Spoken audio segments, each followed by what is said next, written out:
Welcome back to some new PettyRevenge stories, where people share small victories over those who wronged them. I hope you had a great day. Thanks for all the likes and comments on the last video. And now let's start with the first story. It's called No Thanks. Our older neighbor sold his home to a middle-aged couple. Unfortunately, within their first day, they managed to upset the entire neighborhood. They left a boat trailer in a dangerous spot on the road, despite multiple warnings from neighbors and having 2 driveways and plenty of space for the trailer. They also left one of their dogs outside all night, barking at everything for a whole month, let their other dog poop on everyone's lawns, and even allowed it to chase people in their own yards. After making quite the impression, they decided to ask us to cut down all the trees and bushes along our fence line, because apparently the trees were blocking their view. For reference, they live at the bottom of a hill, so their view is mostly the hill and other houses.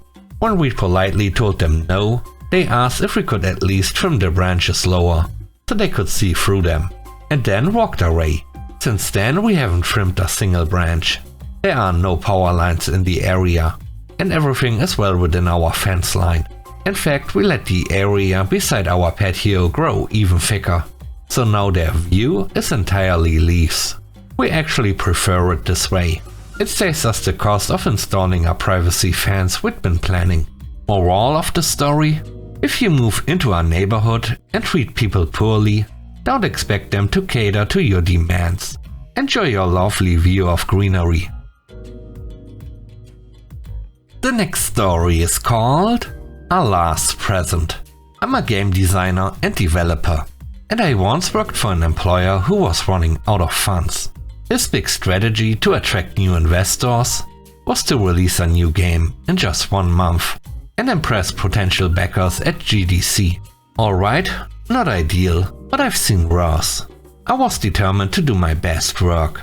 The entire team assigned to this last-ditch project, about 8 of us, put in serious effort to get it off the ground. Here's where things went sideways. The CEO was convinced he could do all of our jobs better than we could. He dismissed good game design advice, ignored solid development practices, and pushed us to ship something subpar. He even threatened to fire us if we didn't comply. But we all knew the reality. He couldn't afford to pay us for another month. We were well aware we were about to lose our jobs. Despite everything, we worked unpaid overtime to deliver something polished, something we wouldn't be embarrassed by. As we worked, we started to understand why the company's current games were riddled with bad code and technical debt. It all made sense. Sure enough, we were all let go a week later. Before leaving, I remembered a loyal player from one of the company's live games. This person had invested hundreds of hours and a significant amount of money into the game. They genuinely cared about it and had even reported game-breaking bugs to help improve it. I'd spoken with them a few times to get feedback and had come to respect their dedication. So on my way out, I accessed the backend tool, pulled up their support ID and gifted them all the best premium content in the game, along with a huge amount of premium currency. Then I left the company for good. The third story is called Light Show. A few years ago, I was running the lighting for a party in a hotel ballroom. It was a favor for a friend of a friend, but I take my work seriously. We had 8 people setting up a lighting grid, with robotic lights all hooked up to a console. Unfortunately, a couple of workers didn't show up, so we were running behind and had limited time to program everything.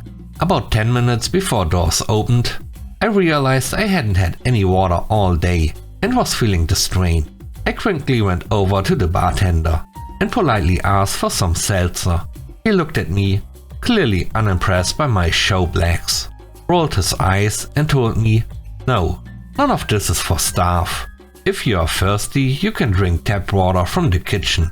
Well, okay, I thought, a little thrown off by his attitude. I went back to the lighting console to continue programming, but I couldn't quite shake the interaction. Then inspiration struck. I quickly programmed a queue, where one of the lights would randomly zoom all the way in at maximum brightness, 100k lumens, and hit the bartender's station every 2 minutes for 5 seconds, like clockwork. About an hour into the event, the bartender came over, looking sweaty and stressed, and asked if I could turn the lights down. I smiled and replied, "Oh, I'm so sorry, but I can't. The client requested the setup, and it's not my place to make changes." The next story is called My Name on It. My ex and I married young.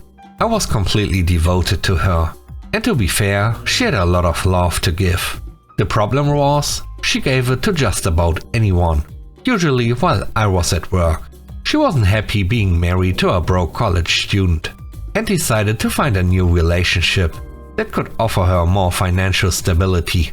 I came home early one day to find her with someone else, and that was the end of our marriage. The next day, I went to see our lawyer, and less than a year after we tied the knot, we were divorced. I thought that would be the end of our interactions. We didn't have kids or shared assets, so there was no reason for us to stay in touch. Except she wouldn't go away. Over the next few years, she made my life difficult. As my career took off and I started a small freight company, she felt entitled to a share of my success. Despite our brief and unhappy union, she'd randomly contact me, threatening lawsuits if I didn't give her what she believed she was owed.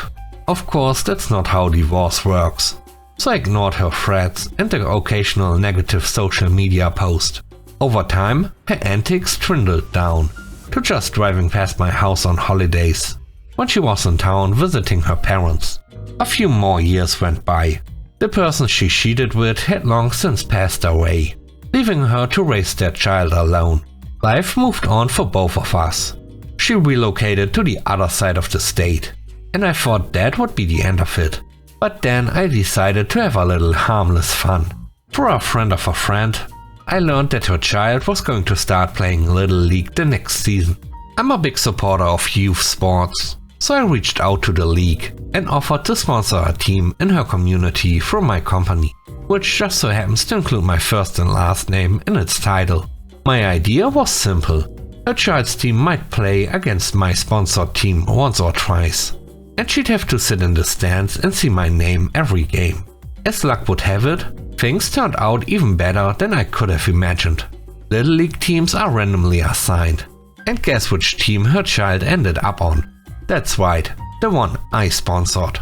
Every game, every team meeting, every time she cleaned her kids' gear, she was surrounded by uniforms proudly displaying my name across the front. That was a good summer. The last story is called No Help Needed. I was visiting my friend, let's call him Luigi, a skilled mechanic, and he shared a story that happened to him recently in San Francisco while he was picking up his kid from school. Luigi is the kind of guy who always has enough tools in his SUV to build a car from scratch if needed. While driving, he noticed a woman struggling to change her tire. According to him, she had already raised the car off the ground, but hadn't loosened the bolts first, so she was just spinning the wheel without making progress. Being the helpful person he is, Luigi crossed the street and offered to assist. He introduced himself as a mechanic and said he'd be happy to help her out, but instead of accepting his help, she told him in no uncertain terms that she knew what she was doing and didn't need his assistance. So Luigi went back to his truck and kept an eye on her while she continued to struggle. Watching this, he got an idea. Using the tools he always keeps on hand, like a Milwaukee impact wrench and a fast jack, he decided to change his own tire for fun. Being a seasoned mechanic, he worked quickly, raising his truck with ease and swapping out the wheel with his spare. He even swapped the spare back afterward, completing the whole process in less than 10 minutes. He wasn't sure if the woman noticed, but he said he could feel a pair of eyes burning into the back of his neck. Meanwhile, she was still spinning her wheel, getting nowhere. Eventually she gave up, lowered her car back down, and returned to her building. Luigi laughed to himself as he hopped in his truck and drove off to pick up his kid. To this day he still wonders if she ever got the tire off or had to call a tow truck. Thanks for watching the video, I hope you enjoyed it. If you did, please don't forget to leave a like, comment and subscribe. And if you have time, watch another one of my videos. Also, if you want to support me further, check out the channel membership or Patreon. And now, I hope you have a great day. See you soon. Bye bye.